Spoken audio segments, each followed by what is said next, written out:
Welcome back media Chhattisgarh. चलिए देखते हैं छत्तीसगढ़ की 25 फटाफट बड़ी खबरें। साथ ही डेली खबरों से अपडेट रहने के लिए चैनल को सब्सक्राइब करने के साथ वीडियो को लाइक करें। छत्तीसगढ़ में अवैध तरीके से रह रहे लोगों की तलाशी। पहलगाम अटैक के बाद दुर्ग में तड़के सुबह दबिश। रायगढ़ बिलासपुर में थाने ला गया संदिग्ध। पहलगाम अटैक के बाद छत्तीसगढ़ में भी पुलिस का सर्चिंग अभियान तेज हो गया है। न सिर्फ पाकिस्तानी बल्कि अवैध तरीके से रह रहे सभी लोगों की तलाशी ली जा रही है। इसके लिए अलग अलग शहरों की पुलिस एक्टिव हो गई है। बीते दिन दुर्ग बिलासपुर रायगढ़ में पुलिस ने कई जगहों पर दबिश दी। बिलासपुर में 300 से अधिक संदिग्ध संदेहियों को पुलिस ने पकड़ा। वहीं रायगढ़ में पुलिस ने बाहर से आए लोगों का वेरिफिकेशन शुरू किया। बीते सुबह कोतवाली पुलिस शहर के अलग अलग मोहल्लों में दबिश देकर करीब 50 लोगों को थाने लेकर पहुंची। दुर्ग में भी 3 अलग अलग टीम ने एसएसपी के नेतृत्व में छापेमारी की।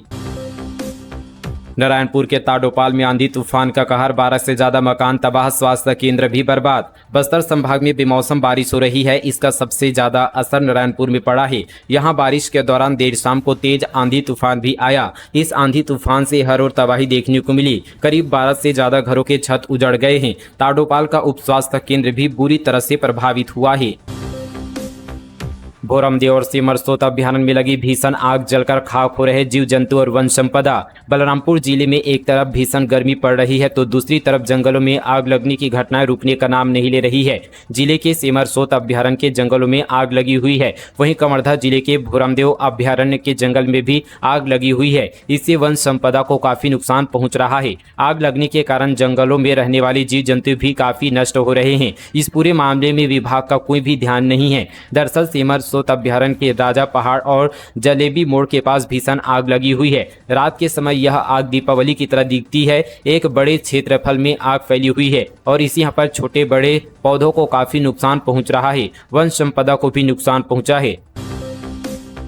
पीएम मोदी को पसंद आया दंतेवाड़ा का साइंस सेंटर। बोले जहां कभी हिंसा का साया था आज वहां बच्चे टेक्नोलॉजी और इनोवेशन के लिए आगे बढ़ रहे हैं। प्रधानमंत्री नरेंद्र मोदी ने मन की बात कार्यक्रम की 121वीं एपिसोड में छत्तीसगढ़ के दंतेवाड़ा के साइंस सेंटर का जिक्र किया। उन्होंने सराहना करते हुए कहा कि आज भारत के युवा तेजी से साइंस, टेक्नोलॉजी और इनोवेशन की दिशा में आगे बढ़ रहे हैं। जो इलाके कभी पिछड़ेपन और हिंसा के लिए पहचाने जाते थे अब नवाचार के केंद्र बन रहे हैं। जहां कभी हिंसा और अशांति का साया था आज वहां के बच्चे विज्ञान और तकनीकी के क्षेत्र में नए नए प्रयोग कर रहे हैं। साथ ही प्रधानमंत्री मोदी ने पहलगाम हमले पर भी कहा कि देश के लोगों का खून खौल रहा है। पीड़ित परिजनों को न्याय जरूर मिलेगा।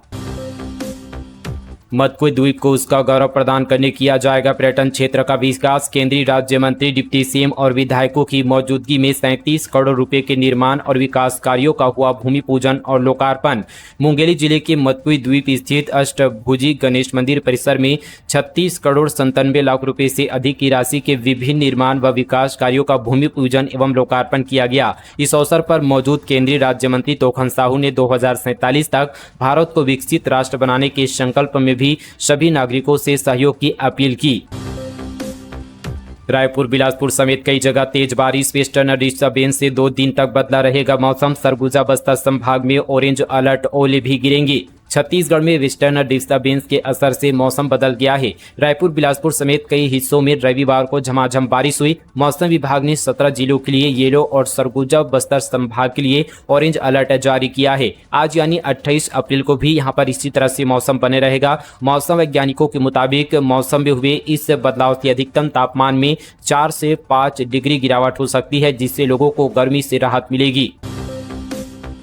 बेमेतरा के दीक्षा पांडे ने किया राज्य का नाम रोशन। राष्ट्रीय शालेय क्रीड़ा बेसबॉल में रहा उत्कृष्ट प्रदर्शन, छत्तीसगढ़ को दिलाया रजत पदक। 68वें पर राष्ट्रीय शालेय क्रीड़ा प्रतियोगिता बेसबॉल 17 वर्ष बालक बालिका आयोजन दिल्ली में 22 से 27 अप्रैल तक किया गया, जिसमें बेमेतरा के बालक और बालिका खिलाड़ियों के दोनों टीमों ने अपना उत्कृष्ट प्रदर्शन करते हुए फाइनल तक का सफर तय किया। फाइनल मैच मेजबान टीम दिल्ली के साथ था। छत्तीसगढ़ की टीम ने दिल्ली की टीम से कड़ा संघर्ष किया, लेकिन परिणाम दिल्ली के पक्ष में यहाँ पर रहा और छत्तीसगढ़ की टीम को उपविजेता बनना पड़ा। छत्तीसगढ़ द्वितीय स्थान पर रहा और उसे यहाँ पर रजत पदक प्राप्त हुआ। इस मैच में नगर के स्वामी आत्मानंद उत्कृष्ट अंग्रेजी माध्यम विद्यालय शिवलाल राठी की स्कूल की 10वीं की अध्ययनरत छात्रा कुमारी यहाँ पर दीक्षा पांडे ने अपना उत्कृष्ट प्रदर्शन किया।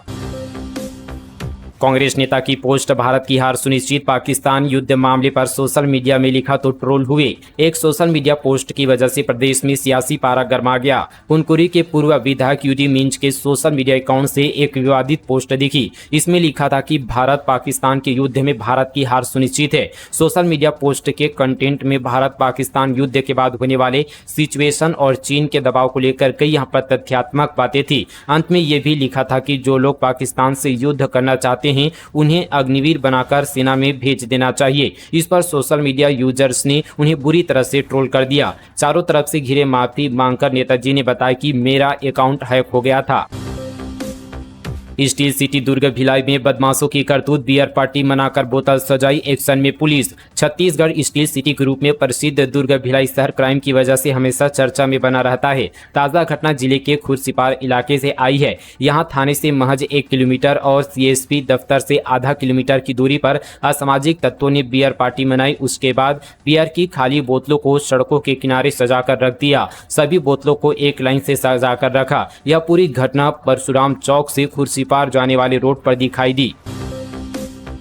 जनता की सुरक्षा को लेकर सरकार का बड़ा फैसला। छत्तीसगढ़ में लिफ्ट और एस्केलेटर का रजिस्ट्रेशन अनिवार्य, 30 दिन में पूरी होगी प्रक्रिया। छत्तीसगढ़ सरकार ने राज्य में लिफ्ट और एस्केलेटर की सुरक्षा को लेकर बड़ा फैसला लिया है। अब सभी लिफ्ट और एस्केलेटर का पंजीकरण, नवीनीकरण और निरीक्षण अनिवार्य कर दिया है ताकि लोगों की जान माल की सुरक्षा सुनिश्चित किया जा सके। यह नियम के तहत लिफ्ट और एस्केलेटर का संचालन उच्च सुरक्षा मानकों के अनुसार जरूरी है। इससे दुर्घटनाओं का खतरा कम होगा और व्यवसायों को कानूनी परेशानियों से भी राहत मिलेगी।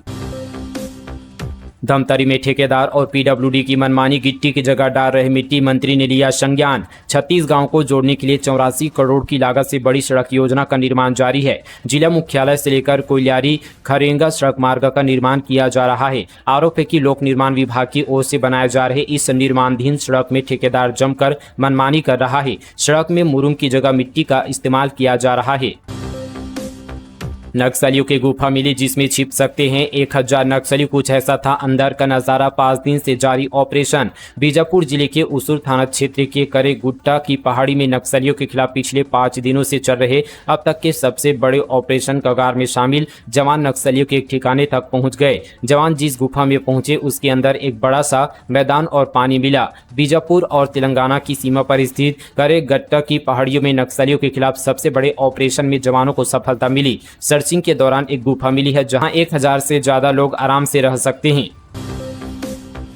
गौ तस्करी पर पुलिस का शिकंजा, पिकअप से 8 गौवंश को किया बरामद, नाबालिग समेत 2 आरोपी गिरफ्तार। राजधानी रायपुर के विधानसभा थाना क्षेत्र में गौवंशों से भरी पिकअप पकड़ाई है। गौ सेवकों की सतर्कता से 8 गायों को सुरक्षित बचा लिया गया है। बताया जा रहा है कि इन मवेशियों को पिकअप में भरकर बूचड़खाना ले जाने की तैयारी थी। इस मामले में पुलिस ने नाबालिग समेत 2 आरोपियों को गिरफ्तार किया है।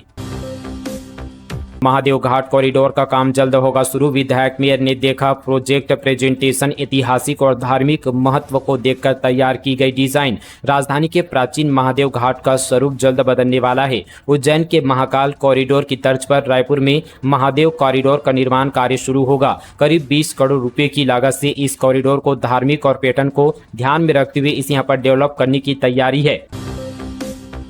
वक्फ अध्यक्ष की 2 टूक देना होगा किराया, नहीं तो कर देंगे बेदखल, 400 को नोटिस। प्रदेश भर में वक्फ बोर्ड की संपत्ति को लेकर वक्फ बोर्ड ने बड़ा एक्शन लिया है।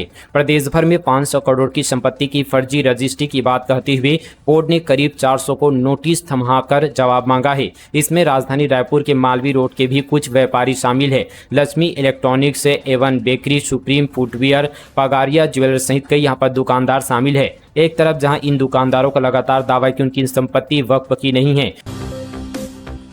धमतरी में नक्सली साजिश नाकाम, जंगल में छिपाकर रखा गया माओवादियों का 9 बम डिफ्यूज। एंटी नक्सल ऑपरेशन के दौरान जवानों को बड़ी सफलता हाथ लगी है। सर्च ऑपरेशन पर निकले जवानों ने जंगल में छिपाकर रखे गए माओवादियों के विस्फोटकों को बरामद किया। मौके से फोर्स को 9 जिंदा बम और नक्सलियों के दैनिक इस्तेमाल के सामान मिले हैं। जवानों के पहुंचने से पहले ही माओवादी मौके से भागने में कामयाब रहे। धमतरी एसपी सूरज सिंह परिहार ने बमों के मिलने की पुष्टि की है। बरामद किए गए विस्फोटकों में इम्प्रोवाइज्ड एक्सप्लोजिव डिवाइस भी शामिल है। पुलिस ने बरामद बमों को मौके पर ही डिफ्यूज कर दिया है। नल और बोर में टुल्लू पंप लगाने वाले हो जाए सावधान, कभी भी हो सकती है कड़ी कार्रवाई, कलेक्टर ने दिए निर्देश। रायपुर जिले में अवैध रूप से टुल्लू पंप लगाकर नल जल योजनाओं से पानी खींचने वालों के खिलाफ प्रशासन ने कड़ा रुख अपनाया है।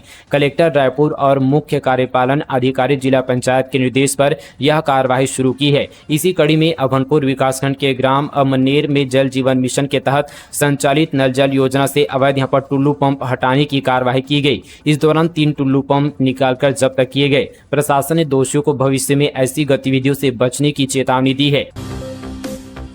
छत्तीसगढ़ की जीवनदायिनी महानदी का उद्गम बनेगा टूरिस्ट स्पॉट, धमतरी कलेक्टर का फैसला। छत्तीसगढ़ वासियों के लिए बड़ी खुशखबरी है। महानदी जिसका उद्गम स्थल धमतरी है, अब इस स्थल को पर्यटन के क्षेत्र के तौर पर विकसित करने की तैयारी की जा रही है। धमतरी के कलेक्टर अविनाश मिश्रा ने यह फैसला लिया है। दरअसल यहां पर जो है शनिवार को जल संसाधन विभाग की समीक्षा बैठक में इस बात का निर्णय लिया गया है। कलेक्टर ने कहा कि महानदी छत्तीसगढ़ की जीवनदायिनी नदी के साथ साथ देश के बड़े नदियों में शुमार है। अब इसके उद्गम स्थल को हमने सजाने का फैसला किया है। इसे यहाँ पर टूरिस्ट स्पॉट के तौर पर संवारने का काम किया जाएगा। रायगढ़ पुलिस का बड़ा खुलासा, अवैध रूप से रह रहे 2 पाकिस्तानी नागरिक गिरफ्तार, फर्जी दस्तावेज बरामद। जिले की जूट मिल पुलिस ने अवैध रूप से रह रहे 2 पाकिस्तानी नागरिकों को गिरफ्तार किया है। दोनों पति पत्नी हैं और भारतीय नागरिकता के बिना अवैध रूप से रह रहे थे। आरोपियों ने फर्जी मतदाता परिचय पत्र भी बनवाया था। पुलिस द्वारा जिले में चलाए जा रहे सघन अभियान के तहत दोनों नागरिक पकड़े गए हैं। जंगली सुअर समझकर युवक को मारी थी गोली, 6 गिरफ्तार। जंगल में शिकार करने के दौरान चलाई गोली से युवक की मौत, बंदूक बेचने वाले भी गिरफ्तार। बलरामपुर जिले में जंगली जानवर के शिकार के दौरान गलतफहमी से चलाई गई गोली से युवक की मौत के मामले में पुलिस ने 6 आरोपियों को गिरफ्तार किया है। पकड़े गए आरोपियों में 4 आरोपी मृतक के साथी हैं और 2 आरोपियों ने ग्रामीणों को भरमार बंदूक बेची थी। त्रिकुंडा पुलिस ने आरोपियों के खिलाफ हत्या एवं आर्म्स एक्ट की धाराओं के तहत कार्रवाई की है। 7 साल की मासूम का अपहरण, 16 दिन बाद भी कोई सुराग नहीं। केंद्रीय राज्य मंत्री बोले जल्द ही होगा खुलासा। छत्तीसगढ़ के लोरमी से एक 7 वर्षीय मासूम बच्ची को रहस्यमयी तरीके से लापता हुए 16 दिन बीत गए हैं, लेकिन अब तक पुलिस को बच्ची का पता नहीं मिल सका। इस मामले को लेकर केंद्रीय राज्य मंत्री तोखन साहू ने मीडिया से बातचीत में जल्द ही खुलासा होने की बात कही है। उन्होंने कहा कि बहुत ही संवेदनशील मामला है, हम खुद चाह रहे हैं कि बच्ची का जल्द सकुशल वापसी हो। पुलिस प्रशासन सरकार पूरी ताकत के साथ लगी हुई है और हर एंगल से जाँच कर रही है। जल्द ही मामले का खुलासा होगा। मनेंद्रगढ़ में खुलेगा 29 करोड़ साल पुराना समुद्री रहस्य गोंडवाना मेरीन फॉसिल्स पार्क की शुरुआत। छत्तीसगढ़ वैज्ञानिकों की शोध का पसंदीदा राज्य रहा है। अब एक बार फिर से छत्तीसगढ़ वैज्ञानिकों के लिए रिसर्च का केंद्र बन सकता है। दरअसल मनेंद्रगढ़ में गोंडवाना मेरीन फॉसिल्स पार्क का शुभारंभ हुआ। प्रदेश के स्वास्थ्य मंत्री श्याम बिहारी जायसवाल ने गोंडवाना मेरीन फॉसिल्स पार्क का विधिवत उद्घाटन किया। यह पार्क हसदेव नदी के किनारे स्थित है।